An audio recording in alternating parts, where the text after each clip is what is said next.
ქუთაისში ავარიას 16 წლის სპორტსმენი გიორგი ხურციძე ემსხვერპლა. ავტოსაგზაო შემთხვევა 3 ივნის გვიან ღამით საფიჩხიაზე ევდოშვილის ქუჩაზე მოხდა. როგორც ადგილობრივები ამბობენ, ავტოსაგზაო შემთხვევისას ავტომობილში 4 არასრულწლოვანი იჯდა, მანქანას კი არასრულწლოვანი გოგონა მართავდა. ადგილობრივების თქმით, ერთ-ერთმა არასრულწლოვანმა სახლიდან მანქანა დედის დაუკითხავად წაიყვანა, საჭე ვერ დაიმორჩილა და გაჩერებულ ავტომობილს შეეჯახა. ადგილზე მობილიზებული იყო პოლიციისა და სასწრაფო დახმარების ბრიგადები, არასრულწლოვანი მძღოლი დაკავებულია. სხვა მოზარდების ჯანმრთელობას საფრთხე არ ემუქრება.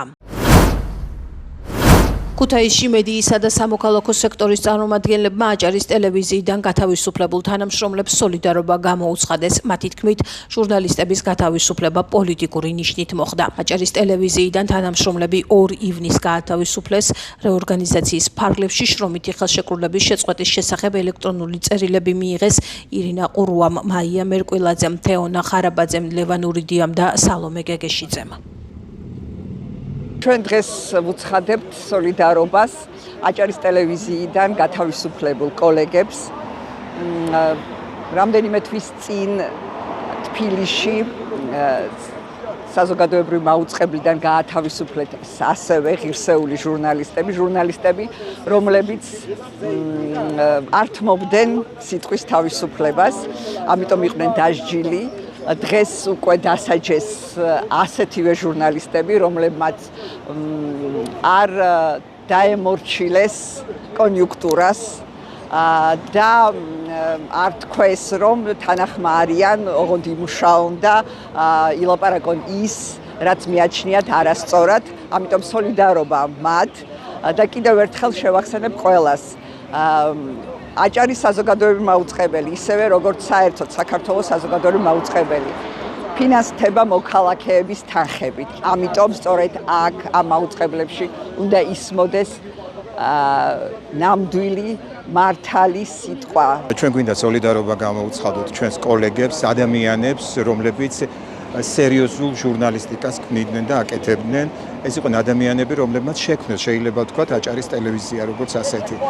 და მათი გათავისუფლება, რა თქმა უნდა, საზოგადოებისთვისაა პირველ რიგში დანაკლისი, რამე თუ ისინი იყვნენ ადამიანები, რომლებიც თავისუფალ სიტყვას აჟღერებდნენ.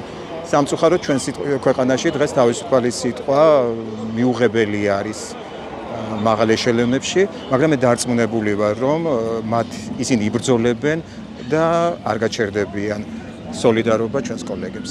ყოველ ჯერზე სულ უფრო მცირდება თავისუფალი, დამოუკიდებელი და კრიტიკული მედიის და მედიის წარმომადგენლების, ასე ვთქვათ, სივრცე, რაც თავისთავად მოახდენს აუცილებელ გავლენას სწორი ინფორმაციის მიწოდებას, კრიტიკულ აზროვნებას კონკრეტულ ინფორმაციებთან მიმართებით, იმიტომ რომ ის ადამიანები, რომლებსაც ანთავისუფლებს ეს ხელისუფლება, არიან ადამიანები, რომლების პროფესიონალიზმი, თავისუფლება, ეთიკა, პროფესიული ეთიკა იყო ყოველთვის მაღალ დონეზე და მე ვფიქრობ, როდესაც სისტემა ასეთ ადამიანებს ანთავისუფლებს, თავისთავად ცხადია, რომ ეს არის თვითონ თავად სისტემის შიში, სიმართლის დანახვის, თავისუფალი სიტყვის დანახვის და მეორეს მხრივ ცდელობა, რომ კიდევ გარკვეული, ასე ვთქვათ, შეზღუდვა დააწესონ, რომ ადამიანებმა ნაკლებად იცოდნენ მათი საქმეების შესახებ.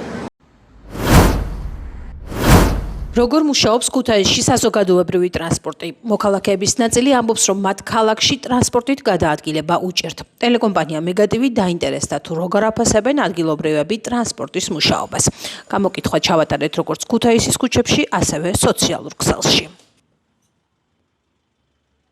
ძველ დროსთან შედარებით ნამდვილად უკეთესი სიტუაცია, მაგრამ არასარმარისია მაინც რარკვეულ მარშრუტებზე არ არის იმდენად, აი მაგალითად 41-ზე 2 თუ 1 ავტობუსი მუშაობს და იმდენი ბავშვი, იმდენი სკოლა არის და ძალიან აი რაოდენობა ვიცი, რომ აპირებენ კიდე შემოყვანას და ნამდვილად წინ რა დადგმული ნავიჯია, რა თქმა უნდა და ძალიან კარგი საქმე ყეთდება, მაგრამ აი რაღაც ცოტა კონტროლი უნდა იყოს ცოტა სხვანაირად. აი მოსწავლეებს, რამდენად ვიცი, მეც ხშირად ვგზავრობ ტრანსპორტით, მოსწავლეებს უფასო აქვს, მაგრამ მაინც არ უნდა აუცილებლად უნდა გაატარონ ბარათი და არ ატარებენ. აი ეს კულტურა არ არის თვითონ მოსახლეობაში. ზედამხედველობა უნდა დამტაცდეს აუცილებლად.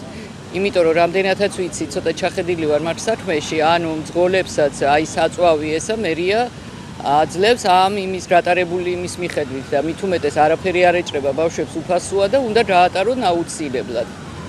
მაგრამ სამწუხაროდ აი ეს ცოტა აღმზრდელობითი ჩვენ ახლა სკოლაში მე თვითონ პედაგოგი ვარ, ვეუბნებით ბავშვებს, მაგრამ ცოტა რაღაც სხვა კიდე ჭირდება ალბათ არ ყოფნის ეს მუშაობა.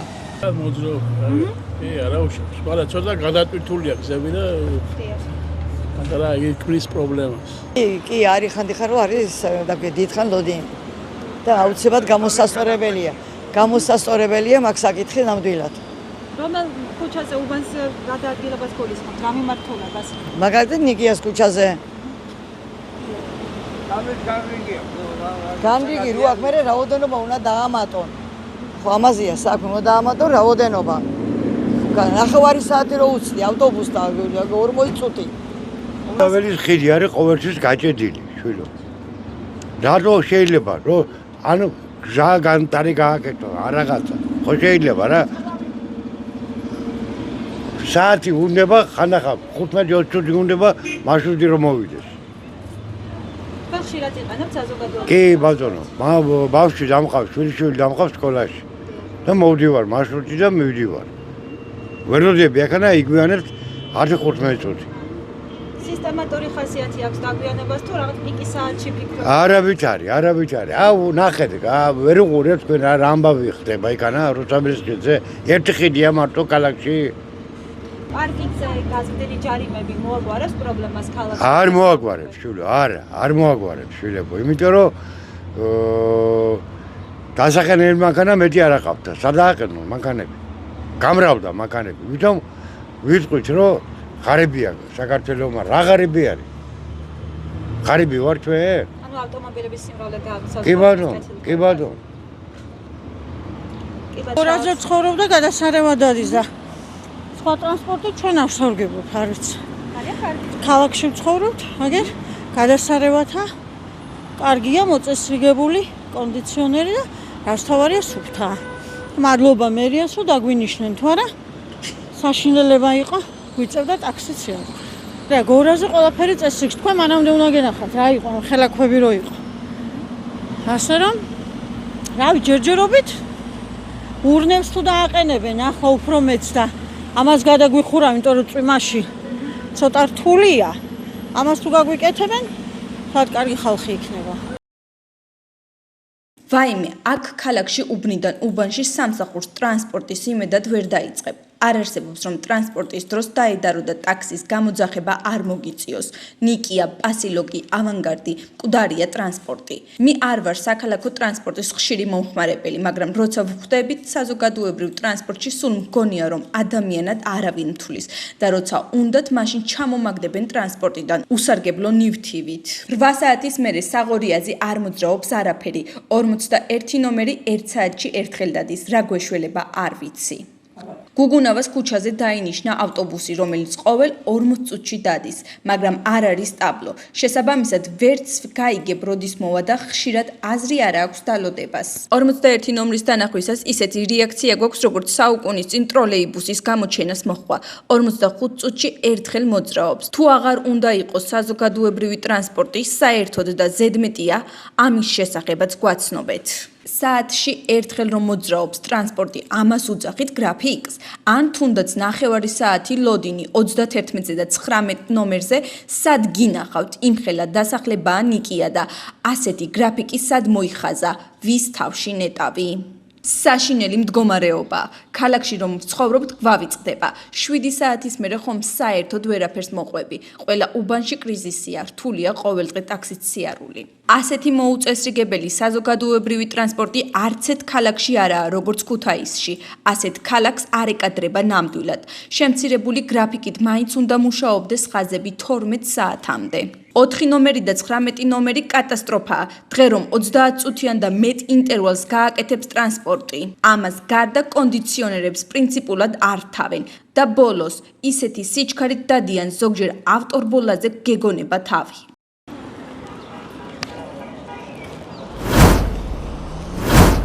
მართვის მოწმობის პრაქტიკული გამოცდის მეორე ეტაპის დაჯავშნის თარიღები იცვლება და ადგილები ემატება. ამის შესახებ ინფორმაციას მომსახურების სააგენტო ავრცელებს. სატრანსპორტო საშუალების მართვის უფლების მისაღები პრაქტიკული გამოცდის მეორე ეტაპისთვის განკუთვნილი თარიღების დაჯავშნა ერთი თვის ნაცვლად თვენახევრიან ვადაში გახდა ხელმისაწვდომი. საგამოცდო ადგილების შევსების შემდეგ ამავე პერიოდში ეტაპობრივად 3000-ზე მეტი ადგილი დაემატება. ეს შესაძლებლობას მისცემს იმ პირებსაც, რომლებსაც სხვადასხვა მიზეზით ადგილების გახსნისთანავე დაჯავშნა ვერ მოახერხეს. გამოცდაზე გასვლის თარიღი მოგვიანებით შეარჩიონ. წერია მომსახურების სააგენტოს მიერ გავრცელებულ ინფორმაციაში.